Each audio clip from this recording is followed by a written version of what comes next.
ह्या हल्ल्याचा कितीही निषेध केला तर कमीच आहे।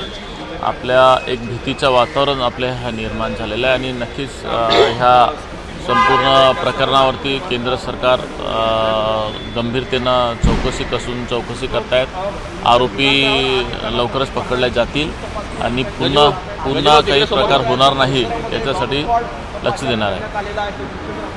काय सांगाल जर बघितलं असेल तर शिवसेनेचे शहराध्यक्ष मनोज सातपुते यांनी भाजपच्या प्रवेश केला आहे आणि पुन्हा एकदा निवडणुकीच्या पार्श्वभूमीवर झालेले आहे भंडारा नगर नाही आमच्या ते नगर शहर प्रमुख नाही आहेत ते आम्ही त्यांना पहिलेच आमच्या लक्षात आलो होतो 3-4 महिने आधीच तर आम्ही त्यावेळेसच आम्ही दुसरं शहर प्रमुख बनवलं होतं तर आता ते शहर प्रमुख नाही आहेत आणि त्यांना उमेदवारी पण देणार नव्हतो।